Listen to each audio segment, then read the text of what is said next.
वाहिगुरु जी। सिमृत शास्त्र पुन पाप विचार दे, तत्तै सार ना जानी। तत्तै सार ना जानी गुरु बाजों, तत्तै सार ना जानी। तेहि गुणी संसार भ्रम सुता, सुत्या रैन विहानी।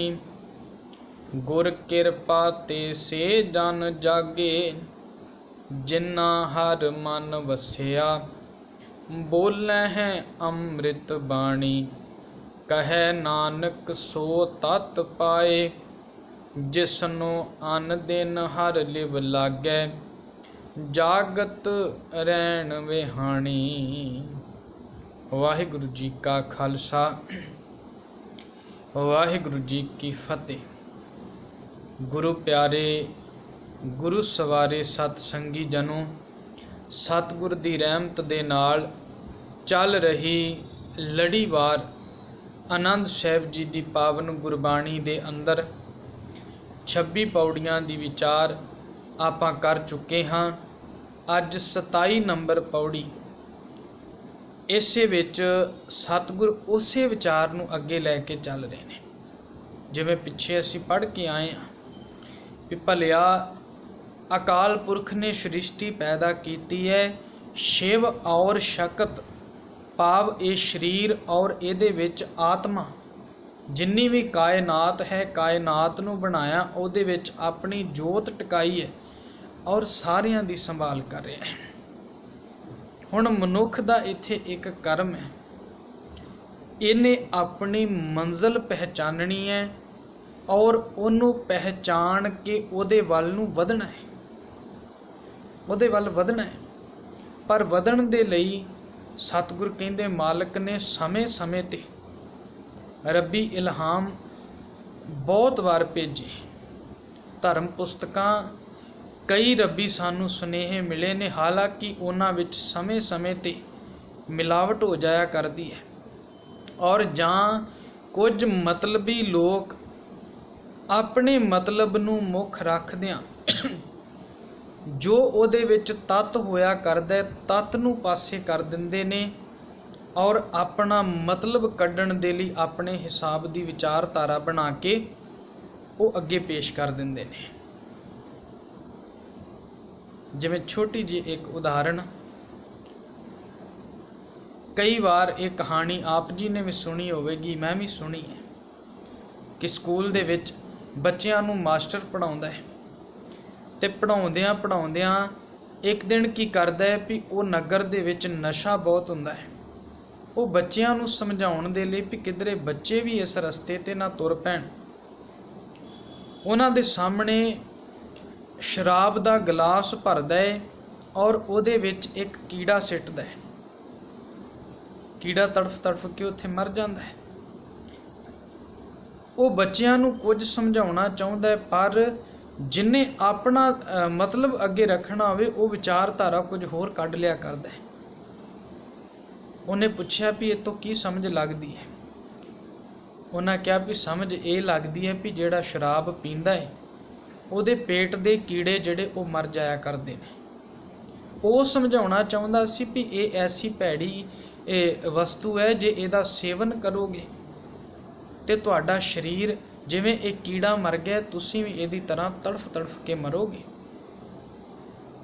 पर ਕੱਢਣ वाले अपने हिसाब दे नाल अर्थ ਕੱਢ लिया करते हैं। इवें साहब कहंदे रब्बी दुनिया दे विच, धर्म की दुनिया विच वापरदा है। ये ग्रंथ इत्थे सिमरित और शास्त्र का मतलब ये दोनों ग्रंथों तो कलियां तो नहीं है। इत्थे सिमरित और शास्त्र ये ग्रंथ का भाव इथों सतगुर ने लिया है भी कोई भी धर्म का ग्रंथ जिहड़ा है उहदे विच कोई भी हो सकता है, जिहड़ा सानू रब्बी बातां सिखावे, जिहड़ा सानू रब दे नाल मिलाप दा रस्ता देवे। वो भावें कुरान लै लो, भावें वेद लै लो, भावें धन गुरु ग्रंथ साहिब महाराज सानू ये उपदेश दिंदे ने भी तू किवें रब दे घर विच पहुँचना है। पर ਮਨੁੱਖ ਨੇ ਕੀ ਕੀਤਾ, ਉਹਨੇ ਇਹਦੇ ਵਿੱਚੋਂ ਅਸੀਂ ਆਪਣੇ ਉੱਪਰ ਹੀ ਢੁਕਾ ਕੇ ਵੇਖ ਲਈਏ ਵੀ ਗੁਰਬਾਣੀ ਉਹ ਸਾਨੂੰ ਮਿਲੀ ਕਾਹਦੇ ਵਾਸਤੇ ਸੀ। ਸਤਿਗੁਰ ਨੇ ਤੇ ਗੁਰਬਾਣੀ ਦਿੱਤੀ ਸੀ ਵੀ ਇਹ ਗੁਰਬਾਣੀ, ਇਹਨੂੰ ਮਨੁੱਖ ਨੇ ਸਮਝ ਕੇ ਔਰ ਇਸ ਉਪਦੇਸ਼ ਦੇ ਨਾਲ ਰੱਬ ਦੇ ਘਰ ਤੱਕ ਪਹੁੰਚ ਕਰਨੀ ਹੈ। ਗੁਰਬਾਣੀ ਤੇ ਇਸ ਲਈ ਸੀ। ਥਾਲ ਵਿੱਚ ਤਿੰਨ ਵਸਤੂ ਪਈਓ, ਸਤ ਸੰਤੋਖ ਵਿਚਾਰੋ, ਅੰਮ੍ਰਿਤ ਨਾਮ ਠਾकुर का पयो, जिसका सबस आधारो, जे को खावे जे को पुंचै, तिसका होए उधारो, ए वस्त तजी न जाई, नित नित रख उर धारो, तम संसार चरण लग तरिए, सब नानक ब्रह्म पसारो। गुरबाणी ने सानू इस ब्रह्म दे पसार विच तरना दसना सी। ਇਹ ਭੋਜਨ ਜਿਹੜਾ ਸਾਡੀ ਆਤਮਾ ਨੂੰ ਬਲਵਾਨ ਕਰਨ ਦੇ ਲਈ ਸੀ, ਪਰ ਅਸੀਂ ਕੀ ਕੀਤਾ, ਅਸੀਂ ਇਸ ਭੋਜਨ ਦੇ ਨਾਲ ਹੀ ਜਿਨ੍ਹਾਂ ਚੀਜ਼ਾਂ ਤੋਂ ਸਾਨੂੰ ਇਹ ਭੋਜਨ ਹਟਾਉਂਦਾ ਹੈ, ਗੁਰਬਾਣੀ ਸਾਨੂੰ ਜਿਨ੍ਹਾਂ ਚੀਜ਼ਾਂ ਤੋਂ ਹਟਾਉਂਦੀ ਹੈ, ਅਸੀਂ ਉਹ ਹੀ ਚੀਜ਼ਾਂ ਗੁਰਬਾਣੀ ਦੁਆਰਾ ਕਰਨੀਆਂ ਸ਼ੁਰੂ ਕਰ ਦਿੱਤੀਆਂ ਨੇ। ਇਹਦੇ ਵਿੱਚੋਂ ਅਸੀਂ ਪਾਪ ਔਰ ਪੁੰਨ ਦੀ ਵਿਚਾਰਧਾਰਾ ਲੈ ਕੇ ਅੱਗੇ ਆ ਜਾਂਦੇ ਹਾਂ, ਔਰ ਉਹਦੇ ਵਿੱਚ ਵੀ ਅਗਾਂਹ ਇਹ ਸੋਚਦੇ ਹਾਂ ਵੀ ਕਿਹੜੇ ਕਰਮ ਕਰਾਂ ਜਿਨ੍ਹਾਂ ਕਰਮਾਂ ਦੇ ਨਾਲ ਮੈਨੂੰ ਫਾਇਦਾ ਹੋ ਜਾਏ, ਔਰ ਕਿਹੜੇ ਕਰਮ ਨੇ ਜਿਨ੍ਹਾਂ ਦੇ ਨਾਲ ਮੇਰਾ ਕੋਈ ਨੁਕਸਾਨ ਨਾ ਹੋਵੇ। ਇਹ ਦੋ ਚੀਜ਼ਾਂ ਲੈ ਕੇ ਮਨੁੱਖ ਅੱਗੇ ਤੁਰਦਾ ਹੈ। ਸਤਿਗੁਰ ਸ਼ੁਰੂਆਤ ਕਰਦੇ ਨੇ, ਵੇਖੋ ਮਨੁੱਖ ਨੇ ਕੀ ਕੀਤਾ। ਸਿਮਰਿਤ ਸ਼ਾਸਤਰ ਧਰਮ ਗ੍ਰੰਥ ਇਹਨੂੰ ਮਿਲਿਆ ਵੀ ਤੂੰ ਇਹਦੇ ਵਿੱਚੋਂ ਕੁਝ ਸਿੱਖ ਲੈ ਔਰ ਸਿੱਖ ਕੇ ਰੱਬੀ ਰਾਹ ਤੇ ਤੁਰ। ਪਰ ਇਹਨੇ ਕੀ ਕੀਤਾ, ਸਿਮਰਿਤ ਸ਼ਾਸਤਰ ਪੁੰਨ ਪਾਪ ਵਿਚਾਰ ਦੇ, ਇਹਨਾਂ ਦੇ ਵਿੱਚੋਂ ਪਾਪ ਔਰ ਪੁੰਨ ਦੀਆਂ ਖੇਡਾਂ ਹੀ ਇਹਨੇ ਲੱਭੀਆਂ ਨੇ। ਜੀਵਨ ਦਾ ਰਸਤਾ ਜੀਣਾ ਇਹਨੇ ਉਹ ਸਿੱਖਿਆ ਹੀ ਨਹੀਂ। ਸਿਮਰਿਤ ਸ਼ਾਸਤਰ ਪੁੰਨ ਪਾਪ ਵਿਚਾਰ ਦੇ, ਤਤੈ ਸਾਰ ਨਾ ਜਾਣੀ। ਤਤ ਦੀ ਤੇ ਇਹਨੇ ਸਾਰ ਲਈ ਕੋਈ ਨਹੀਂ ਵੀ ਇਹਦੇ ਵਿੱਚ ਤਤ ਕੀ ਸੀ। ਇੱਕ ਛੋਟੀ ਜੀ ਕਹਾਣੀ ਹੋਰ ਆਪ ਜੀ ਦੇ ਨਾਲ ਸਾਂਝੀ ਕਰਾਂਗਾ। ਇੱਕ ਘਰ ਦੇ ਅੰਦਰ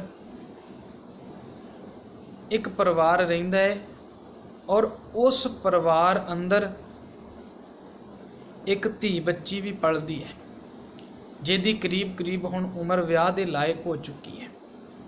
ਉਸ ਘਰ ਦਾ ਰੋਜ਼ ਦਾ ਨਿਯਮ ਕੀ ਹੈ, ਜਦੋਂ ਰਾਤ ਨੂੰ ਮਾਂ ਕੀ ਕਰਦੀ ਹੈ, ਮਾਂ ਜਦੋਂ ਦੁੱਧ ਨੂੰ ਜਾਗ ਲਾਉਂਦੀ ਹੈ, ਭਾਵ ਦੁੱਧ ਨੂੰ ਦਹੀਂ ਬਣਾਉਣ ਦੇ ਲਈ ਖੱਟਾ ਲਾਇਆ ਜਾਂਦਾ ਹੈ, ਉਹ ਕੀ ਕਹਿੰਦੀ, ਧੀ ਨੂੰ ਆਵਾਜ਼ ਮਾਰਦੀ ਵੀ ਧੀਏ ਤੂੰ ਬਿੱਲੀ ਨੂੰ ਪਹਿਲਾਂ ਟੋਕਰੀ ਥੱਲੇ ਦੇ, ਮੈਂ ਦੁੱਧ ਨੂੰ ਜਾਗ ਲਾਉਣ ਲੱਗੀ ਹਾਂ। ਉਸ ਘਰ ਦੇ ਅੰਦਰ ਬਿੱਲੀ ਰੱਖੀ ਹੋਈ ਸੀ, ਔਰ ਉਹ ਰੋਜ਼ਾਨਾ ਜਦੋਂ ਵੀ ਜਾਗ ਲਾਉਂਦੀ ਸੀ ਦਹੀਂ ਜਮਾਉਣ ਤੋਂ ਪਹਿਲਾਂ ਉਹ ਕਹਿੰਦੀ ਸੀ ਵੀ ਧੀਏ ਇਸੇ ਬਿੱਲੀ ਨੂੰ ਟੋਕਰੀ ਥੱਲੇ ਦੇ ਦੇ, ਆਪਾਂ ਦਹੀਂ ਨੂੰ ਜਾਗ ਲਾ ਦਈਏ। ਧੀ ਬੱਚੀ ਰੋਜ਼ ਟੋਕਰੀ ਥੱਲੇ ਉਹਨੂੰ ਬਿੱਲੀ ਨੂੰ ਦਿੰਦੀ ਸੀ, ਔਰ ਮਾਂ ਜਾਗ ਲਾਉਂਦੀ ਸੀ। ਇਹ ਰੋਜ਼ਾਨਾ ਉਹਨਾਂ ਦੇ ਘਰ ਦੇ ਵਿੱਚ ਵਾਪਰਦਾ ਸੀ। ਹੁਣ ਬੱਚੀ ਦਾ ਵਿਆਹ ਹੁੰਦਾ ਹੈ। ਵਿਆਹ ਹੋ ਕੇ ਬੱਚੀ ਆਪਣੇ ਸਹੁਰੇ ਘਰ ਜਾਂਦੀ ਹੈ। ਉੱਥੇ ਕੀ ਖੇਡ ਵਾਪਰਦੀ ਹੈ, ਉਹਦੀ ਸੱਸ ਉਹਨੂੰ ਆਵਾਜ਼ ਲਾਉਂਦੀ ਹੈ ਵੀ ਧੀਏ ਮੇਰੇ ਨਾਲ ਇੱਥੇ ਰਸੋਈ ਘਰ ਦੇ ਵਿੱਚ ਹੈਲਪ ਕਰਾ ਦੇ, ਵੀ ਆਪਾਂ ਖਾਣਾ ਪਾਣੀ ਕਰੀਏ, ਜਲਦੀ ਵਿਹਲੇ ਹੋ ਜਾਵਾਂਗੇ। ਸਭ ਕੁਝ ਕਰਕੇ ਔਰ ਸੱਸ ਰਾਤ ਨੂੰ ਕਹਿੰਦੀ ਵੀ ਆਪਾਂ ਹੁਣ ਦਹੀਂ ਜਮਾਉਣਾ ਹੈ, ਤੇ ਆ ਦਹੀਂ ਨੂੰ ਤੂੰ ਜਾਗ ਲਾ ਦੇ, ਤੇ ਦਹੀਂ ਲਗਾ ਕੇ ਆਪਾਂ ਹੁਣ ਆਰਾਮ ਕਰਾਂਗੇ। ਉਹ ਕਹਿੰਦੀ ਵੀ ਦਹੀਂ ਨੂੰ ਜਾਗ ਤੇ ਮੈਂ ਲਗਾ ਦਾਂਗੀ, ਪਰ ਮੈਨੂੰ ਪਹਿਲਾਂ ਦੱਸੋ ਵੀ ਬਿੱਲੀ ਕਿੱਥੇ ਆ, ਉਹ ਬਿੱਲੀ ਮੈਂ ਟੋਕਰੀ ਥੱਲੇ ਦੇਵਾਂ ਤਾਂ ਜੋ ਦਹੀਂ ਨੂੰ ਜਾਗ ਲਾਈ ਜਾ ਸਕੇ ਔਰ ਦਹੀਂ ਬਣ ਜਾਏ। ਉਹ ਸੱਸ ਪਰੇਸ਼ਾਨ ਹੋ ਜਾਂਦੀ ਹੈ ਵੀ ਦਹੀਂ ਦਾ ਔਰ ਬਿੱਲੀ ਦਾ ਕੀ ਸੰਬੰਧ ਹੈ। ਉਹ ਕਹਿੰਦੀ ਵੀ ਆਪਣੇ ਘਰ ਬਿੱਲੀ ਨਹੀਂ ਹੈਗੀ। ਉਹ ਕਹਿੰਦੀ ਵੀ ਜੇ ਬਿੱਲੀ ਨਹੀਂ ਹੈਗੀ ਤੇ ਜਦੋਂ ਤੱਕ ਤੇ ਮੈਂ ਬਿੱਲੀ ਟੋਕਰੀ ਥੱਲੇ ਦੇਵਾਂਗੀ ਨਹੀਂ, ਉਦੋਂ ਤੱਕ ਦਹੀਂ ਕਿਵੇਂ ਬਣੇਗਾ? ਦਹੀਂ ਨਹੀਂ ਬਣੇਗਾ ਜੇ ਬਿੱਲੀ ਆਪਾਂ ਟੋਕਰੀ ਥੱਲੇ ਨਾ ਦਿੱਤੀ।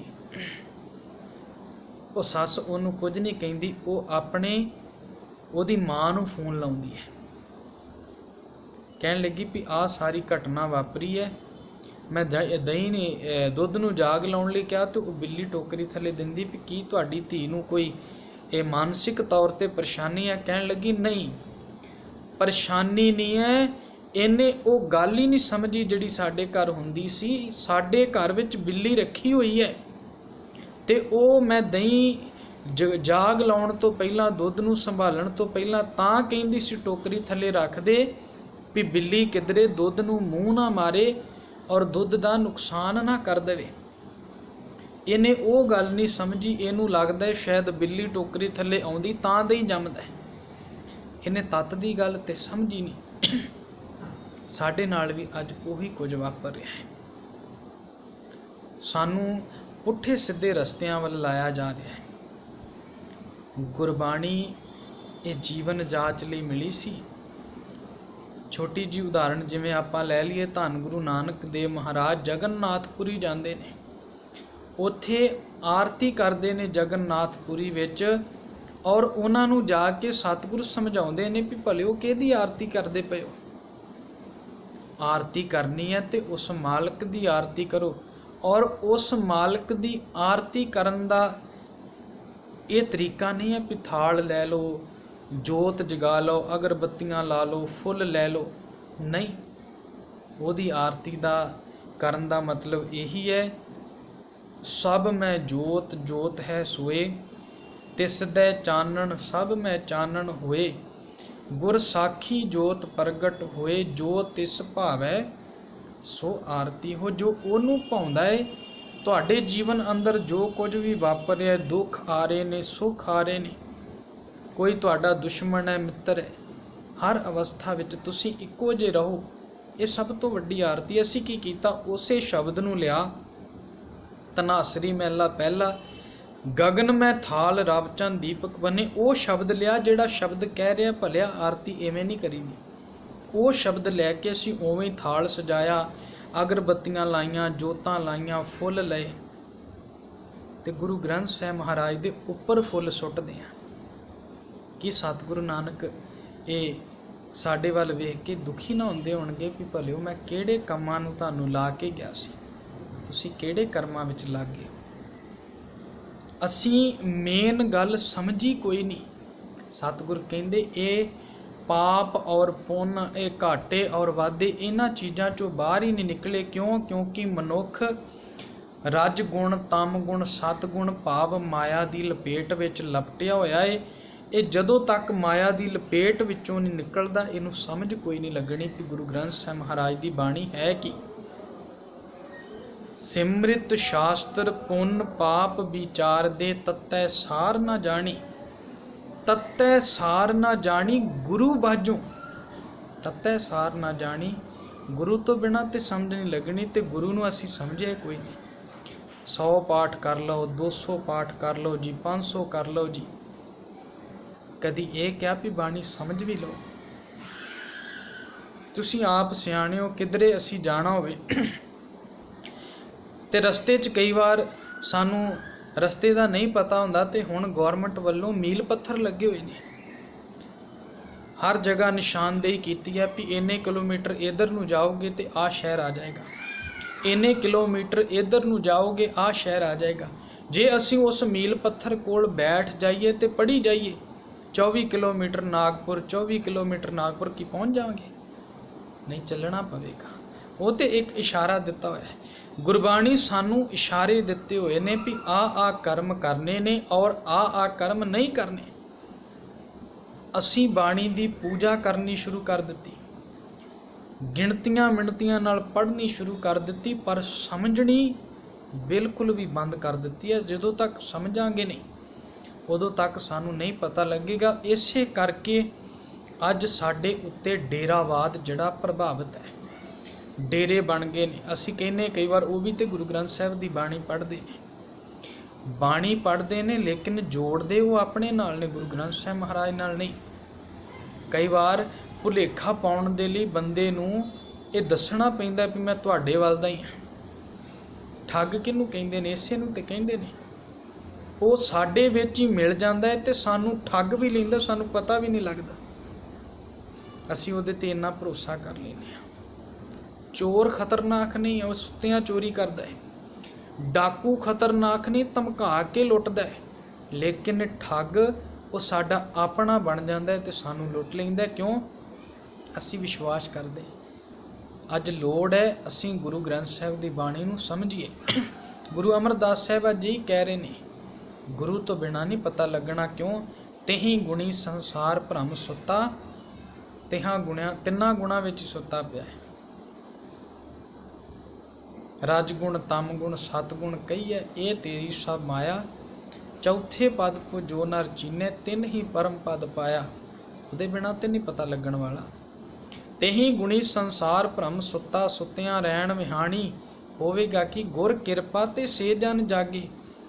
ਜਿਨ੍ਹਾਂ ਹਰ ਮਨ ਵਸਿਆ, ਬੋਲੇ ਹੈ ਅੰਮ੍ਰਿਤ ਬਾਣੀ। ਜਿਨ੍ਹਾਂ ਦੇ ਹਰੀ ਮਨ ਵਿੱਚ ਵਸਦਾ ਹੈ, ਗੁਰੂ ਕਿਰਪਾ ਨਾਲ ਹਰੀ ਦੀ ਬਾਣੀ ਨੂੰ ਸਮਝਦੇ ਨੇ, ਬੋਲਦੇ ਨੇ, ਗਾਉਂਦੇ ਨੇ। ਗੁਰ ਕੀ ਸੇਵਾ ਸ਼ਬਦ ਵਿਚਾਰ ਹਉ ਮੈਂ ਮਾਰੇ ਕਰਨੀ ਸਾਰ। ਸ਼ਬਦ ਦੀ ਵਿਚਾਰ ਕਰਨੀ ਗੁਰੂ ਦੀ ਸੇਵਾ ਹੈ। ਕਹੈ ਨਾਨਕ ਸੋ ਤਤ ਪਾਏ। ਇਹ ਗੁਰੂ ਨਾਨਕ ਸਾਹਿਬ ਕਹਿ ਰਹੇ ਨੇ ਵੀ ਉਹਨੂੰ ਤਤ ਮਿਲਦਾ ਹੈ। ਸੋ ਦਾ ਭਾਵ ਹੈ ਉਹ ਮਨੁੱਖ ਤਤ ਪ੍ਰਾਪਤ ਕਰਦਾ, ਅਕਾਲ ਪੁਰਖ ਨੂੰ ਪ੍ਰਾਪਤ ਕਰਦਾ। ਜਿਨ੍ਹਾਂ ਹਰ ਲਿਵ ਲਾਗੇ, ਜਿਨ੍ਹਾਂ ਨੂੰ ਹਰੀ ਦੀ ਲਿਵ ਲੱਗਦੀ ਔਰ ਜਾਗਤ ਰਹਿਣ ਵਿਹਾਣੀ।